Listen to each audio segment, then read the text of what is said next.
Hi, Hey everyone. everyone, Hi, everybody. Aggies, near and far.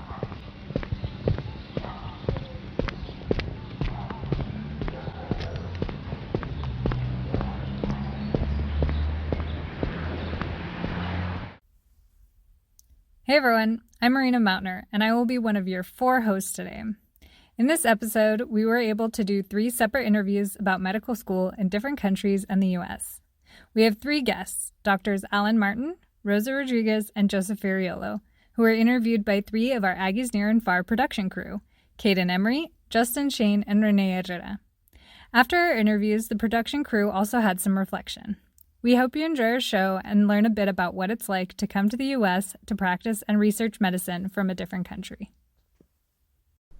Hi everyone, this is Caden and I'm here with Marina, and today we're joined on call with Dr. Alan R. Martin. Dr. Martin is a neurosurgeon specializing in spinal surgery and an assistant professor at the UCD School of Medicine, where he works out of the UC Davis Spine Center.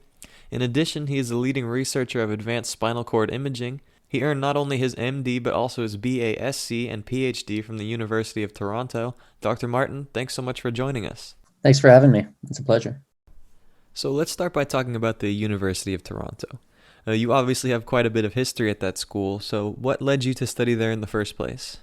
Well, I grew up in the suburbs in Oakville and wanted to move into the city. When I left home at 18, just lived the city life at a big university. Toronto's a lot like New York City or Chicago in a lot of ways. And I just liked the downtown culture, really diverse. I was interested in music and art and things like that, and did engineering school there. Met my wife there. We ended up getting married and settled there, and then we both changed careers. So we have a long history there, and did all my school there pretty much as well. Could you speak a little bit more to that kind of multicultural environment? Yeah, so Toronto's an interesting city. I think some magazine ranked it as the most multicultural city in the world, but it's certainly up there in terms of ethnic diversity. Toronto's sort of a city of these different neighborhoods where a lot of neighborhoods keep their own culture. It's not so much about assimilation as just bringing different cultures. And so you can go to Greek town and be, immersed in Greek culture. Little Italy. There's 2 Chinatowns, or actually 3 Chinatowns now. It's just interesting that way how it's kind of maintained really, really strong pockets of culture, and you can kind of go and visit and celebrate these different areas, and really good food and things like that. So it's a interesting city. And when you were doing your undergrad degree at University of Toronto and your graduate degrees for that matter, what was the student body and their attitudes toward the university and education like compared to, say, your students here at UCD? I think there's a lot in common actually between Toronto and Canada in general and Northern California in terms of an overall multicultural environment and being very welcoming to different cultures, progressive thinking, preserving the environment, and supporting different segments of society. So I think there's a lot in common between the two. Actually, I think that's something that attracted me to Northern California and UC Davis in particular. I think it's a very positive culture and inclusive, just progressive. And did that opportunity at UC Davis bring you out here, or did you always intend on working in the States? I have to say, it wasn't something that I had intended on. It just kind of fell into place. I was pretty open-minded. I knew that what I had trained to do, there wouldn't be, dozens of jobs available when I'm done my training. Unfortunately, that's just the way it is when you subspecialize. In any given year, there might be a handful of jobs available for what you're specifically trained to do. So I was open-minded about where I would go, and my family was willing to come with me, thankfully. My wife and 3 kids. We looked all over North America. There wasn't a great opportunity in Canada in the year I was ready. There was a good job actually the year before that a good friend of mine got, and then I would have had to wait several years probably for the next good job in Canada. But there was, a few good opportunities in the US. I looked at Northwestern and Cleveland Clinic. We chose UC Davis over those 2 sites, primarily because of just the culture in Northern California, and it just felt like the right fit for us. as a family. How did that shift go, that process of going to medical school in Canada and then moving to the US to continue your professional work? Yeah, well, it was a super weird time to come. So I'd say culturally, it was in the middle of COVID. So my kids, actually, today is their first day in school for the past 12 Oh, wow. months. And it's been actually, kind of a culture shock because there's all the cultural stuff, all the political stuff going on with the election. There's been COVID and been quite restrictive. Very, very bizarre year to come to a new country, but also a lot of fun. We've been traveling a lot locally, going to the ocean, going to the mountains. We've skied almost every weekend in the winter. So there's aspects of it that have been unbelievable, and we've met really great people, neighbors, made friends in spite of COVID, socially distanced friendships and things like that. So it's been unique and bizarre and a lot of fun at the same time. How do you feel the University of Toronto prepared you for the research you've conducted and plan to conduct in the future as well? Yeah, I'd say University of Toronto is a pretty special place. I look back on it fondly. It had unbelievable resources for research, especially as a clinician. So our neurosurgery program, for example, in Canada is widely regarded as the top program, largely because they guarantee funding for graduate school. So they pay us as a resident to pause from residency and do a PhD and pay us a resident salary. So even better than a good graduate school, fellowship. It really entices a lot of people to go into academic medicine, and it attracts candidates who are interested in that path. And so that was certainly my case. I wanted to do academic medicine. I wanted to do technology research, and every resource I needed was easily available. I ran sort of a big, complex clinical study using advanced MRI techniques, and we were able to do it, quite rapidly. And I finished my PhD in 3 years. Learned a lot, and I had all the right teachers. So I loved my time there, and I feel like I'm set up for success. I just need to take the next steps now, which is a little harder when you're on your own, but it's going well. Now, being an assistant professor, you obviously have another unique point of view, so I was curious, do you think that the structure of the education you received at the University of Toronto can kind of be seen in the way you teach now at UCD? Well, it's a great question. I think my teaching style, so far I've been teaching primarily residents, neurosurgery residents, and my teaching style is certainly reflected in the way I was taught. I know actually one of my colleagues in my department is also trained in Toronto. And so we joke about the way we were taught, but it was very old school. In medicine, especially surgery, the old school culture is quite harsh. Sometimes you have to find a way to scold the trainees a little bit in a gentle way that makes them really realize, how to do things the right way and do things safely, to work really hard and, motivate them without going over the top and discouraging them. So I was trained in a very old school environment that was sometimes very negative. I'm not a very negative person. I try to be very positive, but I still use that in sort of a half jokingly way to just have fun and, be harsh, but then pull it back and soothe the bruised egos as we go along. And then just one more question for me. This is kind of just something I was personally curious. When you're interacting with patients, do you find that the presence of the kind of private insurance mechanisms in the US make patient-physician interactions have a different dynamic than with the single-payer system in Canada? I know it's kind of a very multifaceted question, but I'm just curious to hear your thoughts on that. It's a challenge, and there's a couple aspects to it. I don't want to sound, tell a really sad story here, but I had one patient, for example, that had a serious spinal condition. Basically, she was losing the ability to walk, and she did not seek medical treatment for 7 years because she was uninsured. She had been divorced, and her husband, she had insurance through her husband, and she lost it after the divorce. And basically, she's almost paralyzed. So I inherited her situation, and it's heartbreaking and completely tragic. That just wouldn't happen in Canada. Things like that really wake you up to the fact that there are quite a few people who don't have health insurance and just don't get the medical care they need. Sort of an extreme example, but I'm very aware of that, and I find that really upsetting. And something that I'd love to try to be part of a change. Aside from that, just everyday surgery, here it's a little bit of a fight between the doctors and the insurance companies to try to just get basic care approved. And sometimes that causes delays and it's a bit of a nuisance. So there's several ways in which it's mostly a nuisance to try to deliver normal care. On the flip side, in Canada, with a single payer system, you end up with long wait lists because it's underfunded. So if someone needs back surgery, it's about a 2-year wait on average to get like a simple spine procedure. But it's all over the map. If you find the right doctor, you might get in 2 months. If you don't, you might, be delayed years. So there's issues there as well. They're just different issues. So. Well, thank you. I appreciate you taking me up on that difficult topic. I'll turn it over to Marina now.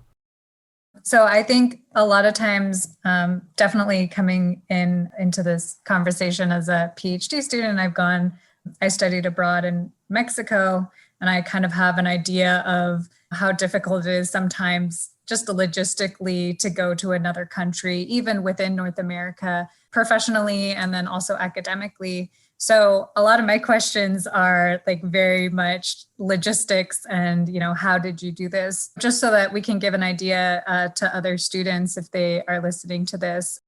Was it fairly difficult to do the process to transfer all of transcripts, knowledge, that sort of thing from University of Toronto? And then do you think that the process is similar, kind of going back the other way if a student were interested in either doing a residency in Canada? Well, those are great questions. Coming as, a new hire as faculty, the first issue for me was getting a visa, getting licensed in California to work as a doctor. The issues around both of those specific topics are different if you're a student compared to faculty. So it's a different visa, and it would be a different application for a medical license if, say, you were a Canadian doctor coming here to train compared with coming to be an independent practitioner. But both of those were a huge headache. I can't tell you, there's been dozens of headaches that, you just end up scratching your head. You can't believe that you're standing in line, for example, at the DMV for 4 hours. It was 110 degrees Fahrenheit. And I was stuck in a line trying to get my license because I'm not actually allowed to practice at the hospital without state issued ID, as one of the many, many hiccups that we faced. We also tried to bring our car, which was built in the United States in Alabama, exported to Canada, and is now illegal to import to the United States because of one safety issue that neither Honda nor any other aftermarket will fix. So now we drove down here in this car that we can't import, and we actually have to ship it back to Canada, or I have to personally drive it. So the list of these crazy, bizarre requirements is long. But yes, it's difficult, and logistically, it takes up a lot of your time and energy. So lots of distractions, but the university's been supportive with my visa, my green card application. All the other stuff is just noise in the background, but it adds up to be quite a hassle when you get to all those details. Continuing on with that kind of line of thinking, you were licensed in Canada to be able to do your training there post-graduation, and then you were licensed here in California. Could you tell us, are they pretty similar processes? Is there something that's glaringly different from them? Just describe that a little bit for us. Yeah, sure thing. You have medical licensing, which in Canada it's the National Board of Medical Examiners, NBE, whereas in the US, it's the US MLE, the US Medical Licensing Examinations. So they're basically identical. The content is 99% similar, and there's a written and there's a clinical exam, but about the half of the states in the US recognize the Canadian exam as equivalent, and the other half don't. So luckily, California does. So that's one issue. But at the national level, getting a visa to practice in the US, the main route to get a visa here is the H-1B, which requires the USMLE, even if you have the Canadian exam. So I wasn't eligible because I didn't write the USMLE to get the normal visa. So I had to get a special visa. I came on an O1, which is harder to get. Bottom line is there's, many challenges. Also, the neurosurgery boards, I'm board certified in Canada, but I'm not eligible in the US. So I couldn't, unless the rules change, I could never be a US board certified neurosurgeon. That turns out to not be a factor, but it's more of a title thing. But at some point in the future, individual hospitals, some hospitals in the US require that you're US board certified. So Canadian specialists like neurosurgeons just can't be. So yes, there's some definite barriers. Luckily, UC Davis is, one of the half of the hospitals that allows me to practice without any barriers. And you can get promoted and, have a normal life, a normal academic career. So there's a lot of headaches, but it turns out that there's not really many impediments for me here at UC Davis. So that's one of the things I had to research. And Canadian graduates, about 40% of people who graduate, at least in Toronto, but I think Canada-wide in specialty surgery, end up in the US. So there's a huge population going in that direction. In the opposite direction, it's much, much harder to go from the US to Canada, ironically. And I think that's primarily because Canada overtrains in specialty areas and underfunds for positions. So for every position, there's 10 candidates with an MD, PhD, 100 publications dying to get in the door. The level of competition is insane. It's a bit of a mess that way. I know for an academic spine neurosurgeon, I would have had to wait possibly 5 years for a job in Canada.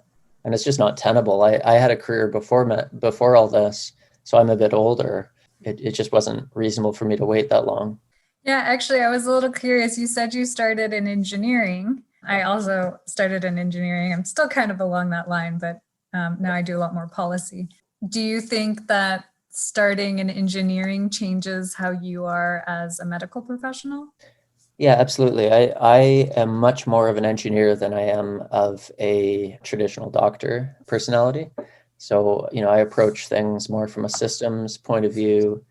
I think engineering education gives you a really good foundation for problem solving and for approaching things as, integrated systems, seeing things just as feedback loops and functional systems and things like that. So I think it's a great foundation.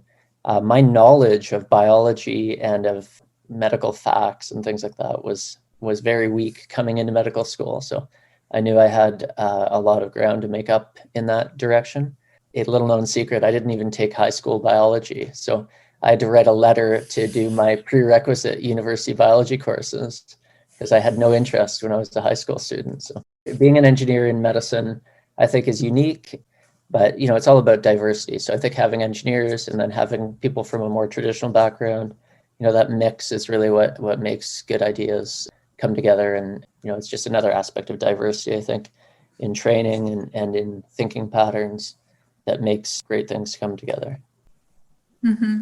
Yeah, definitely. Thank you for your time. And it was really great hearing about your experience and moving here, and welcome to California. I know you've been here now, a year, you said? Yeah, that's right. But, Thank you so much. It's a pleasure speaking to you both. Hello, I'm Justin, and I'm joined today with Dr. Rosa Rodriguez. Rosa is currently a health science assistant clinical professor with the Division of Child Development and medical director of the high-risk infant follow-up program at UC Davis. She recently completed her developmental and behavioral pediatric fellowship at the Mind Institute at Davis last year. She was born and raised in Santiago, Dominican Republic, where she also completed medical school at the Pontificia Universidad Católica Madre y Maestra. She has also lived in New York and North Carolina, working at the Herbert Irving Comprehensive Cancer Center, and did her residency at the Vedant Medical Center. So, Rosa, how are you doing today? Very good, thank you. So, My first question to you, Rosa, would be, you moved to a completely foreign country, and especially you entered the medical field, which is an extremely hard field to get into. And I just wanted to know did you plan on coming to the US at the beginning? And if not, like, how did it come to be?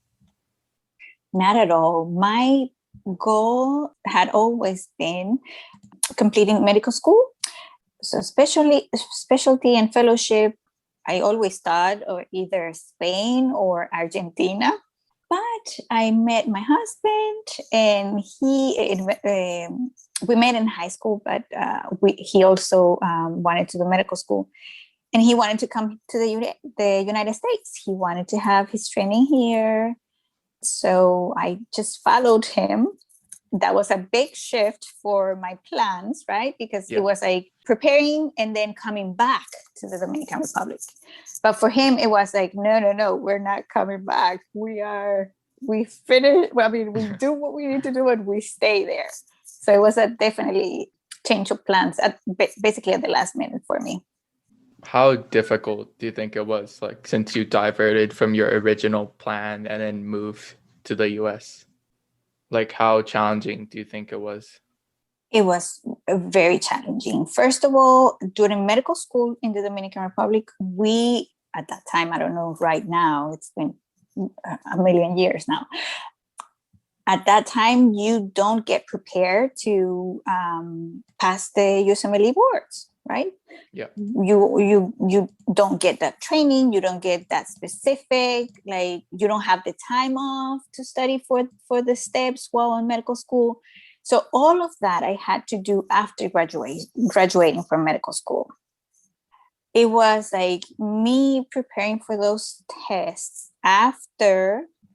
years after basic science, right? Step one, it's like a lot of basic science, biochemistry, all of that. And I'm like, it's been years for me. Like, how am I supposed to remember all this? It was like studying basically all over. I did several courses to prep for the steps, and luckily I completed them and I was successful at it. So here I am. But it was like really, really hard. And do you think there were like any cultural differences that you had to overcome when you came to the United States first? And are there any like specific examples you can provide of how you overcame those challenges? Oh, definitely. Hispanic culture, it's very Dominican culture, I should say. We are very expressive, very loud. We like to touch, right? And here, the first thing that that I noticed is like, oh no, it's like hi with a wave or a shake of hands. It's not like you're gonna go and give someone a kiss, right? So the same when treating patients, everyone, you have that certain distance that when I was training in the Dominican Republic, we did not have to have. And I think that it will be true for any culture. So you have to adapt to the different patients that you see and the different colleagues that you have to their specific, how they treat you, right? So I am like, big in hug, kisses, and all of that. Of course, with the pandemic, that's cannot continue. But at the beginning, it was like, okay, nice to meet you, and a kiss and a hug and things like that. And with the years and the experiences that you have here in the United States, you learn that's not always appropriate too. So you definitely have to overcome those type of cultures. In regards to treating patients, I think very similar. Depending on the culture of the patient, you have to adapt to how to manage them, in the sense of some patients, some Hispanic patients, for example, again, citing Dominican culture, families may not want to have some disclosure or be for us as medical professionals to have full disclosure with the patient. And that's something that here it's not acceptable, right? So Yeah. the patient has to know everything that you are treating for, what are the possible options for treatment and things like that. In my culture, they'll try to protect the patient, especially if it's an elderly patient and things like that. Some patients do have some stigma around certain diagnoses. They may not want you to write certain things in their medical record and things like that. So everything has to be very tailored to the type of patient that you are seeing, basically. Did you face any language challenges when you first moved to the US? Yes, definitely. For example, one experience that I had when I first moved here, I did have English classes growing up and throughout high school and things like that. So I kind of knew a little bit of English before I moved here. And then having to study for the USMLEs, having to study for the CS and practice for the CS with this thick Hispanic accent of mine, it was definitely a challenge. At the beginning, I could not, I would translate in my mind from Spanish to English before talking. So you can imagine how stressful for me preparing for the CS that was. Now, medical students don't have to do that. That was clinical skills, part of the USMLEs, in which you had to treat patients and see patients like you would in a clinic, right? So you had X amount of patients, I can't even remember how many now, X amount of patients that you needed to treat, and you had only a certain amount of time to complete that visit, right? Yeah. And for me, preparing for that, translating from Spanish to English in my head, and then trying to get everything that I needed to get to make it the diagnosis and write that note afterwards, it was very hard. It took me a while to get used to the English, and still I struggle with grammar and making sure that what I'm saying makes sense. So it's a continuous struggle still. How do you think your education in the Dominican Republic shaped you? Well, definitely it shaped the way that I think and see how I see the patients. We have a very different type of practice. It's I like to call it war medicine. It's not really that bad, but it definitely the resources that we have there are scarce. So due to my training in the Dominican Republic, a lot of the patients that I used to see in the hospitals, they had to buy their own medications, sometimes their own medical supplies and things like that, and bring them to the hospital in order for them to receive the care. So that's why I say it's kind of a war type of medicine that we practice there. Also, the way that we engage with the patients, it's very, how can I say that? It will be a lot of patient and doctor interaction. It's very relationship-based type of interaction that you develop with the patients that you see there while in training. I will assume it will be the same feeling as the medical students that we have here, but there the patients really see you as someone that can help them and guide them. So they really trust on you even when you are a medical student. Yeah, I can actually say the same thing too, because I grew up in Thailand, and I could say that all my experiences with doctors there, they were really personal. I've had the same doctor throughout my whole life that I've been visiting. Speaking of that, what do you think are some significant differences you have noticed between the Dominican Republic and the United States, specifically in the medical field? Well, as I mentioned before, I think the resources are, it's a night and day difference that you'll see. Here, for example, you need a kit for a central line placement or sutures or something like that. It's like one and done, right? You discard the rest, even if it's not used. In the Dominican Republic, that's not how we used to do it or still do it. So the things that you don't use, you definitely save and keep them for other cases. anything that could be reused after sterilization will be used. We do have a limited amount of resources, and we have to do as much as we can with the little that you have. So definitely that's one of the big difference that I noticed in practicing medicine here. Another thing also, kind of in the same line with resources, but at the same time with clinical judgment.